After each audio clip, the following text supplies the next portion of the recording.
آج ہم قائد اعظم محمد علی جناح کے ایک ایسے پہلو پر بات کرنے والے ہیں جس پر عام طور پر اتنی توجہ نہیں دی جاتی۔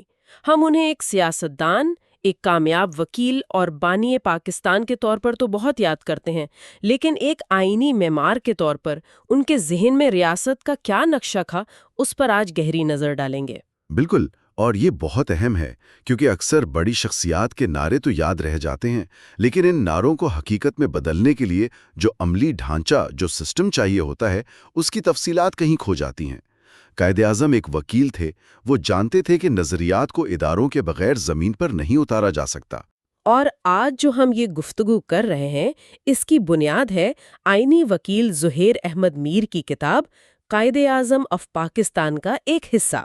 یہ کتاب قائد اعظم کو ایک ایسے رہنما کے طور پر دکھاتی ہے جو انصاف، برابری اور قانون کی حکمرانی کو ریاست کی روح سمجھتے تھے۔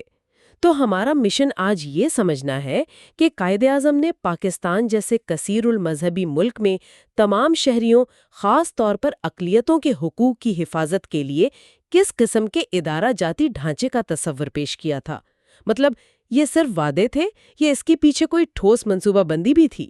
یہ ایک بہت اہم سوال ہے، کیونکہ بات صرف یہ نہیں کہ حقوق کیا ہیں، بلکہ یہ ہے کہ ان حقوق کی حفاظت کی گارنٹی کون دے گا۔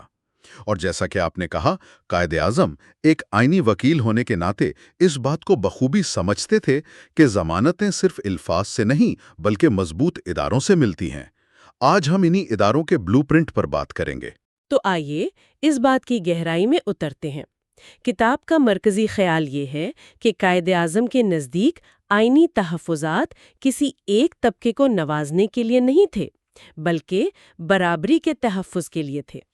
یہ بات سننے میں تھوڑی متضاد رکھتی ہے۔ برابری قائم کرنے کے لیے خصوصی انتظامات کیوں؟ کیا یہ خود برابری کے اصول کے خلاف نہیں؟ یہ ایک بنیادی اور بہت گہرا سوال ہے۔ دیکھیں، اس کا جواب جمہوریت کے فلسفے میں چھپا ہے۔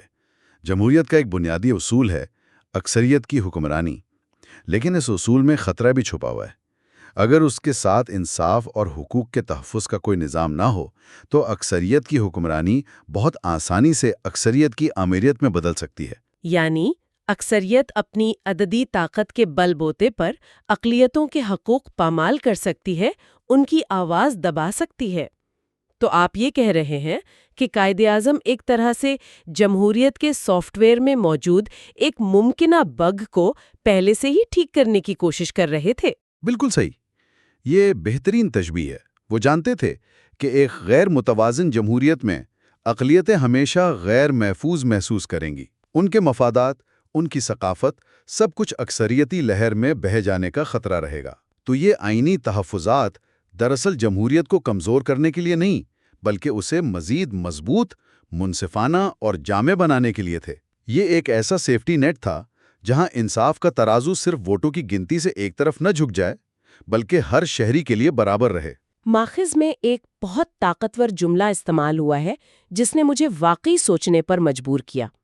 لکھا ہے، قائد اعظم کے نزدیک تحفظات دیواریں نہیں، اعتماد کے پل تھے۔ عام طور پہ تو یہ سمجھا جاتا ہے کہ ایسے اقدامات معاشرے کو گروہوں میں تقسیم کر دیتے ہیں، دیواریں کھڑی کر دیتے ہیں۔ یہ بہت خوبصورت اور گہری بات ہے۔ عام تاثر یہی ہے کہ خصوصی انتظامات فاصلے بڑھاتے ہیں، لیکن یہاں نظریہ بالکل الٹ ہے۔ قائد اعظم کا ویژن یہ تھا کہ جب ایک اقلیتی گروہ کو یہ آئینی یقین دہانی مل جاتی ہے کہ اس کے حقوق، اس کی ثقافت اور پارلیمنٹ میں اس کی نمائندگی محفوظ ہے، تو وہ خوف اور شک کے خول سے باہر نکل آتا ہے۔ یہ تحفظ کا احساس اسے ریاست کا ایک فعال اور پراعتماد حصہ بناتا ہے۔ تو یہ تحفظات دراصل انضمام کا ذریعہ بنتے ہیں، تقسیم کا نہیں۔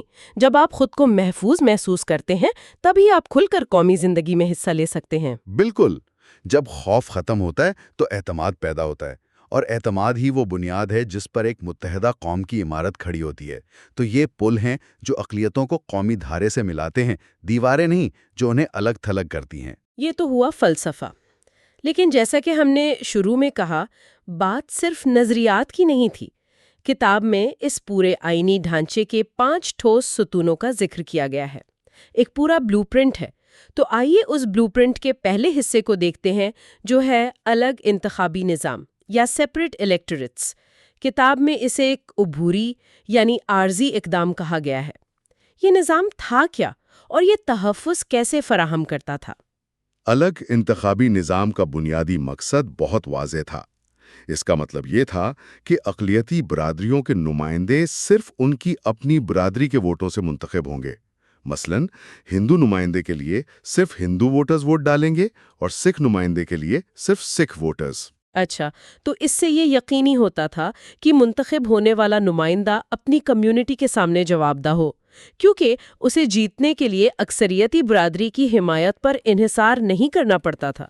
اس کی وفاداری براہ راست اپنی کمیونٹی سے ہوتی تھی۔ بالکل، اگر مشترکہ انتخابی نظام ہوتا جہاں سب مل کر ووٹ دیتے تو ایک امیدوار کو اقلیت کے ساتھ ساتھ اکثریت کے ووٹ بھی چاہیے ہوتے۔ اس میں یہ خطرہ تھا کہ وہی نمائندہ منتخب ہوتا جو اقلیت سے زیادہ اکثریت کے مفادات کا خیال رکھتا۔ الگ انتخابی نظام نے اس خطرے کو ختم کر دیا اور حقیقی نمائندگی کو یقینی بنایا۔ لیکن اس میں عبوری یا عارضی ہونے والی بات بہت دلچسپ ہے۔ اس کا مطلب ہے کہ یہ ہمیشہ کے لیے نہیں تھا؟ جی ہاں، یہ لفظ یہاں بہت اہم ہے۔ یہ اس بات کی طرف اشارہ کرتا ہے کہ شاید یہ ایک مستقل حل نہیں تھا۔ یہ ایک ایسا قدم تھا جو اس وقت تک ضروری تھا جب تک معاشرے میں باہمی اعتماد کی فضا اتنی مضبوط نہ ہو جائے اور اقلیتیں یہ محسوس نہ کرنے لگیں کہ ان کے حقوق اور نمائندگی ایک مشترکہ نظام میں بھی محفوظ ہیں۔ یہ ایک طرح سے سیاسی بلوغت تک پہنچنے کے لیے ایک سیڑھی تھی، حتمی منزل نہیں۔ لیکن اس پر ایک اعتراض یہ بھی تو ہو سکتا ہے کہ یہ نظام معاشرے کو مستقل طور پر سیاسی بنیادوں پر تقسیم کر دیتا ہے۔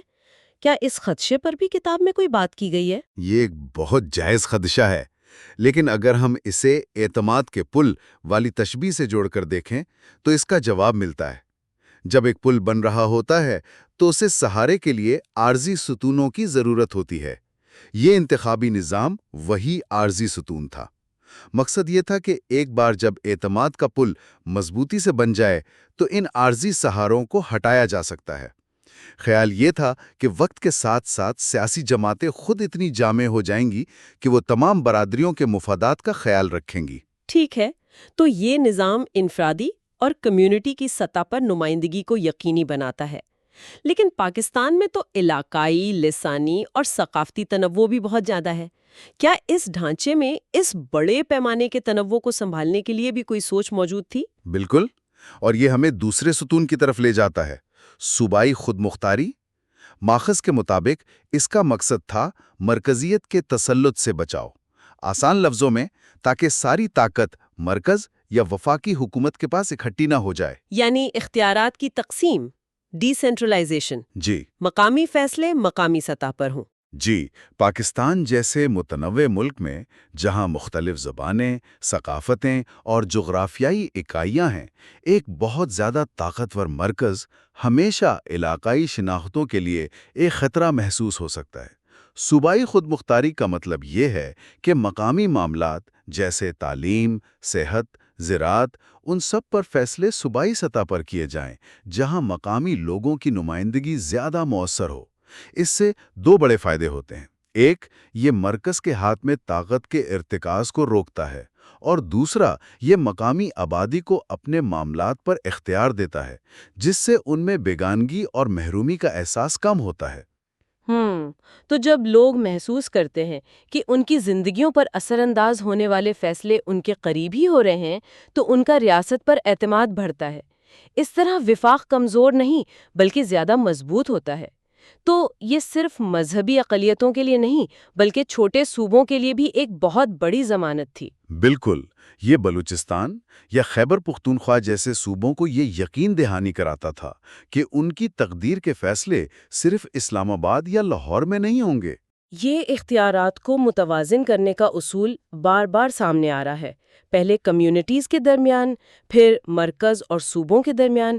کیا یہ توازن وفاقی پارلیمنٹ کے اندر بھی قائم کرنے کا کوئی منصوبہ تھا؟ جی ہاں، اور یہ ہمیں تیسرے بہت ہی اہم نقطے پر لاتا ہے۔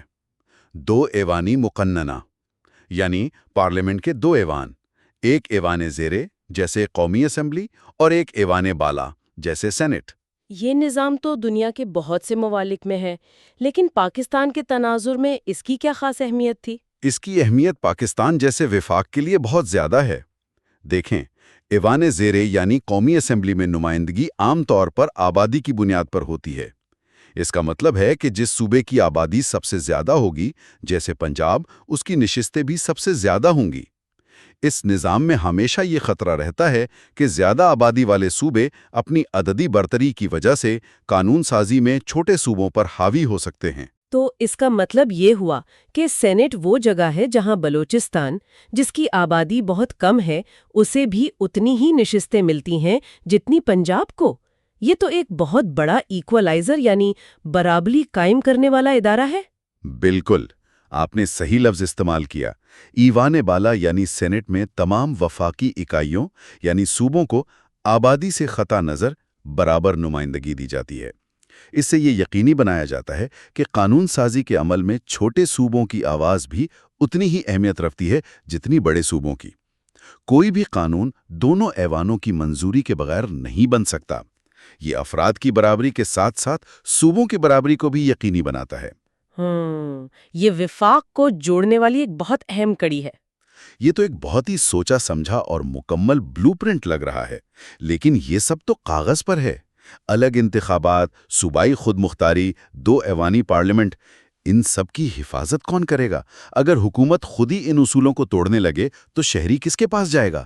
آپ نے اس پورے ڈھانچے کی سب سے اہم کڑی کی طرف اشارہ کیا ہے، اور وہ ہے چوتھا ستون، آزاد عدلیہ۔ کتاب میں اسے آئین کی محافظ کہا گیا ہے۔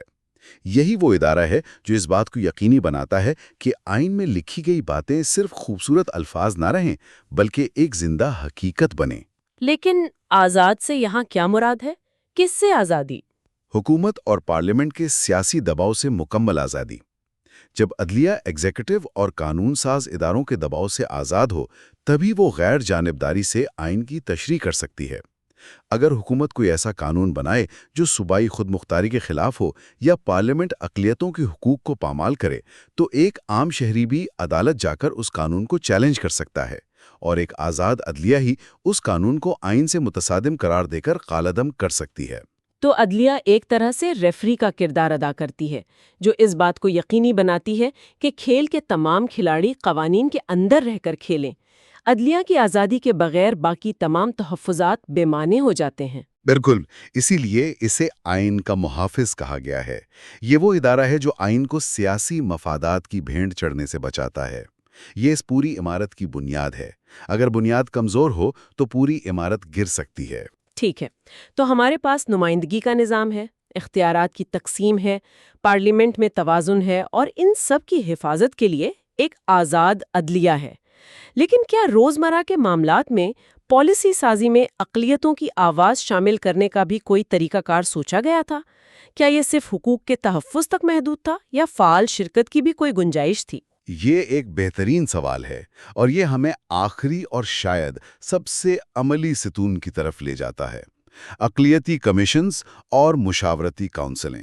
یہ نکات ظاہر کرتے ہیں کہ یہ صرف ایک نظریاتی خاکہ نہیں تھا، بلکہ اسے زمین پر اتارنے کا ایک مکمل منصوبہ تھا۔ یہ کمیشن اور کونسلیں کیا کام کرتی ہیں؟ ان کا دوہرا کردار تھا۔ اقلیتی کمیشنز کا بنیادی کام ایک نگران ادارے کا تھا، یعنی یہ دیکھنا کہ اقلیتوں کے آئینی حقوق پر عمل درآمد ہو رہا ہے یا نہیں۔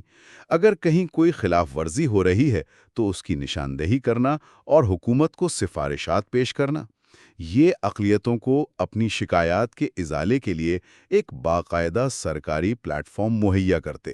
اور مشاورتی کونسلیں؟ مشاورتی کونسلوں کا مقصد پالیسی سازی میں اقلیتوں کو شامل کرنا تھا، یعنی جب بھی حکومت اقلیتوں سے متعلق کوئی قانون سازی یا اہم پالیسی بناتی تو اس پر عمل کرنے سے پہلے ان کونسلوں سے مشاورت کرنا لازمی ہوتا۔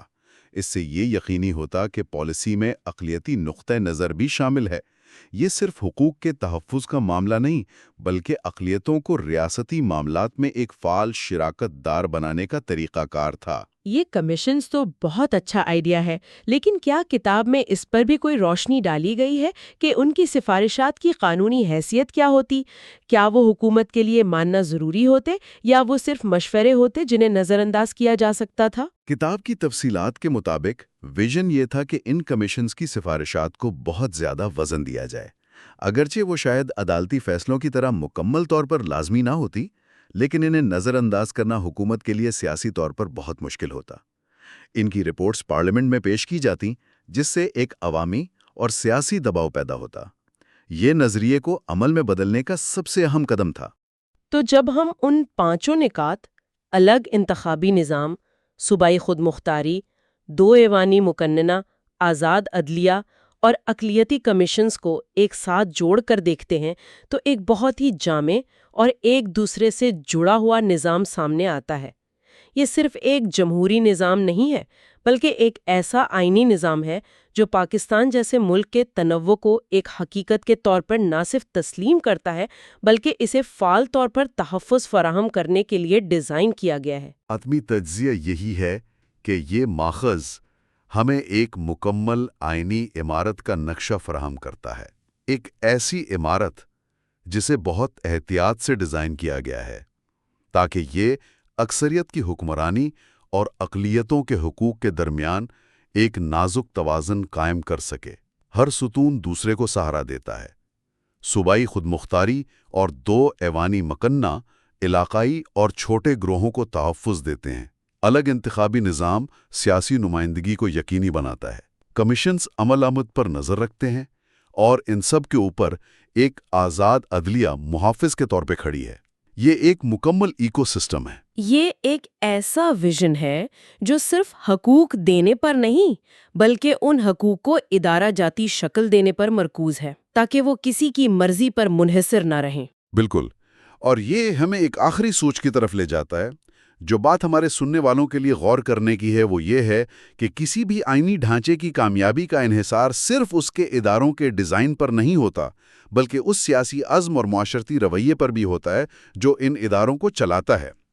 ایک بہترین آئینی نقشہ بھی اس وقت تک مؤثر ثابت نہیں ہو سکتا جب تک اسے چلانے والے اس کی روح پر یقین نہ رکھتے ہوں۔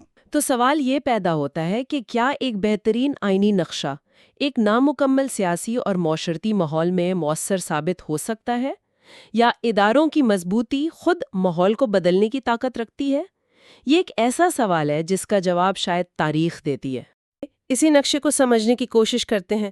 کتاب کے مطابق آزادی کے فوراً بعد قائد اعظم کے ویژن کو عملی شکل دینے کے لیے کچھ بہت ٹھوس اقدامات کیے گئے۔ جی، یہ صرف باتیں نہیں تھیں۔ نہیں، بالکل نہیں۔ ایک پورا نظام وضع کرنے کی کوشش تھی اور اس نظام کے چار بنیادی ستون بتائے گئے ہیں۔ جی، اور پہلا ستون تھا ایک مکمل طور پر آزاد عدلیہ کا قیام۔ دیکھیں، آج یہ بات شاید بہت عام سی لگے، لیکن آپ 1947 کے تناظر میں سوچئے۔ ہاں، جب کچھ بھی نہیں تھا، جب ایک نئی ریاست بن رہی تھی، ادارے نہ ہونے کے برابر تھے، اس وقت یہ کہنا کہ ہمارا نظام انصاف ہر قسم کے دباؤ سے آزاد ہوگا، چاہے وہ سیاسی ہو یا انتظامی، بالکل اس سے بالکل آزاد ہوگا، یہ ایک بہت بڑا قدم تھا۔ اس کا مطلب تھا کہ ریاست خود بھی قانون کے کٹہرے میں کھڑی ہو سکے گی۔ یہ نقطہ بہت اہم ہے۔ یعنی عدلیہ کا کام صرف لوگوں کے آپسی جھگڑے نمٹانا نہیں تھا، بلکہ ریاست اور شہری کے درمیان طاقت کا توازن قائم رکھنا تھا۔ صحیح، یہ یقینی بنانا تھا کہ کوئی بھی شہری، چاہے اس کا مذہب کچھ بھی ہو، اس کی نسل، اس کا پس منظر، وہ ریاست کے سامنے کمزور نہ پڑے۔ بالکل۔ اس کے بعد دوسرا ستون آتا ہے جو اتنا ہی اہم ہے، وہ ہے تمام عبادت گاہوں کا تحفظ، اور یہاں لفظ تمام بہت اہم ہے نا؟ بہت اہم ہے۔ ریاست کی ذمہ داری صرف اکثریت کی مساجد کا تحفظ نہیں تھا، بلکہ مندروں، گردواروں اور گرجا گھروں کو بھی وہی تحفظ فراہم کرنا تھا جو کسی بھی دوسرے مقدس مقام کو حاصل ہوتا۔ یہ دراصل ریاست کی غیر جانبداری کا ایک عملی ثبوت تھا۔ جی، اور یہ صرف تحفظ نہیں تھا، یہ احترام کا بھی معاملہ تھا۔ یہ اس بات کا اعلان تھا کہ اس ملک میں ہر عقیدہ قابل احترام ہے۔ اچھا، اس کے بعد تیسرے ستون کی بات آتی ہے جو براہ راست حکومتی مشینری سے تعلق رکھتا ہے، یعنی سول سروس میں مذہب اور نسل سے بالتر ہو کر مکمل میرٹ پر بھرتیاں۔ جی، اور اس کا مطلب یہ تھا کہ ریاست کی خدمت کے لیے سب سے اہم معیار قابلیت اور اہلیت ہے، کسی شخص کا عقیدہ یا اس کی ذات پات نہیں۔ یہ اصول انتظامیہ کو غیر سیاسی اور غیر مذہبی رکھنے کی بنیاد تھا تاکہ وہ تمام شہریوں کی خدمت بغیر کسی امتیاز کے کر سکے۔ یہ جدید قومی ریاستوں کی روح ہے۔ اور پھر چوتھا ستون جو شاید ان سب میں سب سے زیادہ علامتی تھا، کون سا؟ وہ تھا سرکاری عہدوں پر، یہاں تک کہ سب سے اونچے عہدوں پر غیر مسلموں کی شمولیت۔ جی۔ یہ صرف نمائندگی کا معاملہ نہیں تھا، بلکہ یہ اس بات کا عملی اظہار تھا کہ غیر مسلم شہری اس ملک میں برابر کے حصے دار ہیں، صرف ایک محفوظ اقلیت نہیں۔ اور اس پر عمل بھی ہوا۔ پاکستان کے پہلے وزیر قانون ایک ہندو تھے، جوگندر ناتھ منڈل۔ صحیح۔ اسی طرح دوسرے بہت سے اہم عہدوں پر پارسی، عیسائی اور دوسرے مذاہب کے لوگوں کو تعینات کیا گیا۔ یہ دنیا کو ایک پیغام تھا کہ پاکستان ایک تنگ نظر ریاست نہیں ہوگی۔ اور اسی سوچ کو قائد اعظم نے اپنے ایک بہت مشہور فرمان میں واضح کیا تھا، جو انہوں نے سرکاری افسران سے خطاب کرتے ہوئے دیا تھا۔ جی، کتاب میں اس کا ذکر ہے، اور وہ الفاظ آج بھی اتنے ہی طاقتور ہیں۔ مجھے وہ فرمان یاد ہے۔ انہوں نے کہا تھا، یاد رکھو تم ریاست کے خادم ہو، تم عوام کے خادم ہو۔ مذہب یا نسل کو انتظامیہ میں کوئی دخل نہیں ہونا چاہیے۔ کتنا دو ٹوک اور واضح پیغام ہے، اس میں کوئی اگر مگر نہیں، کوئی ابہام نہیں۔ یہی تو اس ویژن کی خوبصورتی ہے۔ یہ صرف خیالی باتیں یا سیاسی نعرے نہیں تھے۔ نہیں، یہ وہ ٹھوس ادارہ جاتی اقدامات تھے جن کا مقصد ایک ایسے معاشرے کی بنیاد رکھنا تھا جو اپنی شناخت میں تو اسلامی ہو، لیکن اپنے کردار میں سب کو ساتھ لے کر چلنے والا ہو۔ تو مطلب انتظامی امور کو افراد کے ذاتی عقائد سے بالکل الگ رکھنا۔ جی، یہی اس ویژن کا نچوڑ تھا۔ یہ اقدامات تو بہت ٹھوس ہیں اور ان کے پیچھے کی سوچ بھی بہت واضح ہے، لیکن میرے ذہن میں ایک سوال آ رہا ہے جو اکثر لوگ پوچھتے ہیں کیا؟ کہ یہ ویژن، یہ سوچ کہ ریاست کو ایسا ہونا چاہیے، یہ آئی کہاں سے تھی؟ کیا یہ صرف مغربی جمہوریت سے متاثر ہو کر کیا گیا، یا اس کی جڑیں کہیں زیادہ گہری تھیں؟ یہ بہت اہم سوال ہے، کیونکہ عام طور پر ایک تاثر یہ پایا جاتا ہے کہ شاید یہ مغربی لبرلزم کا اثر تھا، لیکن زہیر احمد میر کی کتاب اس تاثر کو چیلنج کرتی ہے۔ اچھا۔ مصنف کا استدلال ہے کہ قائد اعظم کا یہ پورا آئینی ڈھانچہ دراصل اسلام کی بنیادی تعلیمات اور تاریخ سے اخذ کیا گیا تھا۔ یہ بات دلچسپ ہے، کیونکہ عام طور پر اسلامی ریاست کا تصور اس کے بالکل برعکس پیش کیا جاتا ہے، تو کتاب اس کی کیا دلیل دیتی ہے؟ دیکھیں، سب سے بڑی اور ٹھوس دلیل جو کتاب پیش کرتی ہے وہ یہ ہے کہ قائد اعظم نے خود اپنی تقاریر میں میثاق مدینہ کو ایک ماڈل کے طور پر پیش کیا۔ میثاق مدینہ؟ جی، اب اکثر لوگ میثاق مدینہ کو صرف ایک تاریخی معاہدہ سمجھتے ہیں، لیکن یہ اس سے کہیں بڑھ کر ہے۔ ایک منٹ، یہاں میں تھوڑا سا روکنا چاہوں گی۔ جب ہم میثاق مدینہ کی بات کرتے ہیں تو یہ تو 7ویں صدی کا ایک معاہدہ ہے۔ جی ہاں۔ اسے 20ویں صدی کی ایک قومی ریاست کے آئین کے ماڈل کے طور پر پیش کرنا، کیا یہ آج کے دور میں تھوڑا عجیب نہیں لگتا؟ ان دونوں میں تو صدیاں اور بالکل مختلف حالات کا فرق ہے۔ آپ کا سوال بالکل درست ہے، اور یہی وہ نقطہ ہے جسے سمجھنا ضروری ہے۔ قائد اعظم اس کی لفظ بلفظ نقل کی بات نہیں کر رہے تھے، بلکہ اس کی روح کی بات کر رہے تھے، اس کے اصولوں کی۔ جی، اس کے بنیادی اصولوں کی۔ میثاق مدینہ کو تاریخ کا پہلا تحریری آئین مانا جاتا ہے۔ اس کی انقلابی بات یہ تھی کہ اس نے پہلی بار امت کا ایک سیاسی تصور پیش کیا جو صرف مسلمانوں تک محدود نہیں تھا۔ اچھا۔ اس معاہدے کے تحت مدینہ میں رہنے والے یہودی اور دوسرے قبائل بھی مسلمانوں کے ساتھ مل کر ایک سیاسی اکائی، یعنی ایک ریاست کے برابر کے شہری قرار پائے۔ اچھا، تو اس کا مطلب یہ ہوا کہ ریاست کی شہریت کی بنیاد مذہب نہیں بلکہ ایک سماجی معاہدہ تھا؟ بالکل۔ میثاق مدینہ نے یہ اصول قائم کیا کہ تمام شہریوں کو ان کے مذہب سے قطع نظر مکمل مذہبی آزادی حاصل ہوگی۔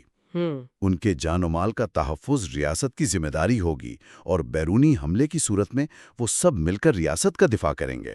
یہ اصول تو آج کے کسی بھی جدید جمہوری ریاست کے آئین کی بنیاد ہے۔ جی، تو جب قائد اعظم اس کا حوالہ دے رہے تھے تو وہ دراصل یہ کہہ رہے تھے کہ ایک اسلامی ریاست کا ماڈل امتیازی نہیں بلکہ شراکتی ہوتا ہے۔ وہ یہ بتا رہے تھے کہ سب کو ساتھ لے کر چلنے کا اصول باہر سے درآمد شدہ نہیں بلکہ ہماری اپنی روایت کا حصہ ہے۔ بالکل یہی بات ہے۔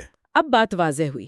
تو اس کا مطلب یہ ہوا کہ انصاف اور مساوات جیسے اصولوں کو وہ اسلام کے بنیادی تصورات کا حصہ سمجھتے تھے؟ جی، مصنف کے مطابق انصاف دراصل ایمان کا جوہر ہے، ایمان کا جوہر۔ اور قانون کا مقصد اسی انصاف کو معاشرے میں قائم کرنا ہے۔ اور جب انصاف قائم ہوتا ہے تو وہ سب کے لیے ہوتا ہے، صرف کسی ایک گروہ کے لیے نہیں۔ صحیح۔ اسی سوچ کے تحت مصنف نے ایک بہت گہرا اور طاقتور جملہ لکھا ہے جو میرے خیال میں اس پوری بحث کا خلاصہ ہے۔ کون سا جملہ؟ وہ لکھتے ہیں، قائد اعظم کے تحفظات اقلیتوں پر احسان نہیں تھے بلکہ اسلامی ذمہ داریوں کا ادارہ جاتی اظہار تھے۔ اسلامی ذمہ داریوں کا ادارہ جاتی اظہار، یہ بہت گہری بات ہے۔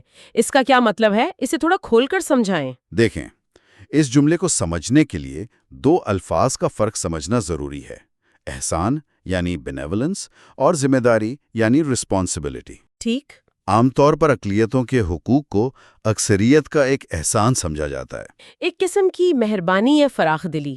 کہ چلو ہم بڑے ہیں تو ہم تمہیں یہ حقوق دے دیتے ہیں۔ بالکل۔